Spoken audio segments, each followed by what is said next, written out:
एकदम से हमारे स्टाफ मेंबर्स आए, टीचर्स आए और उन्होंने बोला कि जल्दी जल्दी सब यहाँ से बाहर निकलो। फिर हमें लाइन वाइज लेके गए। हमें लगा कि वो छुट्टी हो गई है शायद या फिर कुछ। अभी लखनऊ अग्निकांड का मामला थमा ही नहीं था, जिसके बाद आगरा में भी मंगलवार सुबह 11 बजे आकाश इंस्टीट्यूट में शॉर्ट सर्किट के बाद धुआं उठा। बेसमेंट में उठे धुएं को देखकर छात्र और टीचर घबरा गए। सभी तुरंत भागकर सड़क पर आ गए।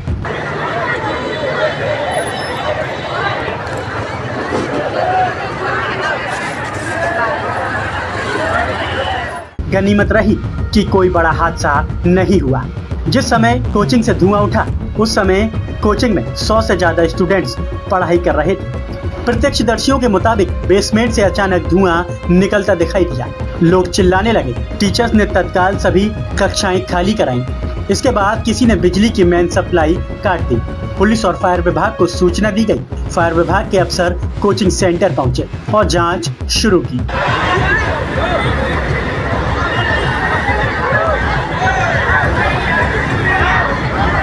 जांच कराई जाएगी और जहां रिस्पांसिबिलिटी यदि फिक्स करने की जरूरत होगी तो रिस्पांसिबिलिटी भी फिक्स करेंगे, लेकिन ये पूरी तरह से जांच होने के बाद ही किसी तथ्य पर पहुंचा जा सकता है। दरअसल सोमवार को लखनऊ के एक कोचिंग सेंटर में भीषण आग लग गई थी। हादसे में 15 लोगों की जान भी चली गई थी।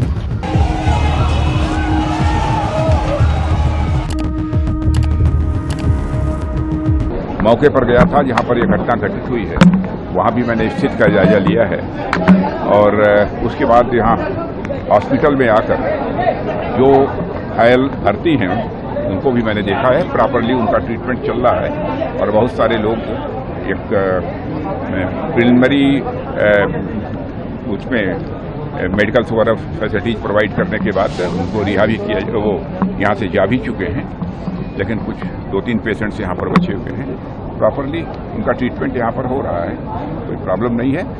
मुख्यमंत्री जी ने स्वयं भी कहा है कि पूरे मामले की जांच कराई जाएगी और जहां रिस्पांसिबिलिटी यदि फिक्स करने की जरूरत होगी तो रिस्पांसिबिलिटी भी फिक्स करेंगे, लेकिन ये पूरी तरह से जांच होने के बाद ही किसी तथ्य पर पहुंचा जा सकता है।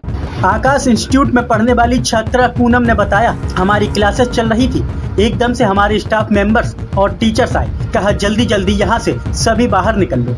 नहीं, हमें इन्फॉर्मेशन तो कुछ नहीं थी। हम वहाँ पे हमारी क्लासेस चल रही थी बॉटनी की।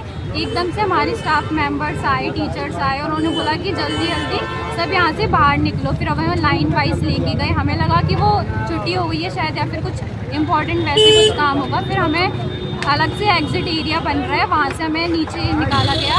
फिर बाद में हमें पता चला कि नीचे का जो ग्राउंड एरिया है उसमें ट्रांसफार्मर में आग लग गई है। बस हमें इतनी इन्फॉर्मेशन।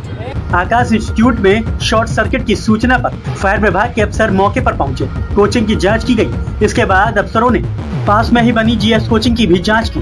वहां आने जाने का रास्ता बहुत सकरा था। फायर उपकरण भी खाली थे। अफसरों ने कोचिंग प्रबंधन को कड़ी चेतावनी देते हुए कहा कि या तो इंतजाम ठीक करिए, नहीं तो कोचिंग खाली कराइए।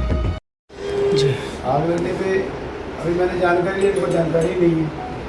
सही बात है, नहीं जानते हैं, अपने इससे भी ज़्यादा जानते हैं, शिक्षक हैं। और बच्चों के जीवन के लिए बड़ा इम्पोर्टेंट है कि ऐसे मटेरियल से बने कि वो जिसमें आग ना पकड़े, चाहे ब्रिक बॉक्स हो या जिप्सम बोर्ड हो या बाइसोन बोर्ड हो, इनमें थोड़ा सा आग नहीं लगती। प्लाईवुड में बहुत जल्दी लग जाती है। तो 1 साल से चल रही है, बता दीजिए। पहले दिल्ली आग हादसा, फिर लखनऊ आग हादसा और अब आगरा आग हादसा। इन आग हादसों ने देश में मानो तबाही मचा दी है। हालांकि आगरा हादसे से ऐसी कोई हताहत खबर सामने नहीं आई, लेकिन लखनऊ की कोचिंग में आग लगने की घटना में अब तक 15 लोगों की मौत हो चुकी है। मंगलवार सुबह 11 बजे हादसे की जांच के लिए एसआईटी फॉरेंसिक टीम घटनास्थल पहुंची। टीम ने बिल्डिंग की जांच की। एसआईटी टीम में आईपीएस प्रवीण कुमार और आईएएस अमृता अभिजीत शामिल हैं। अब देखना ये होगा कि आखिर इन हादसों से संबंधित विभाग कितना सबक लेते हैं।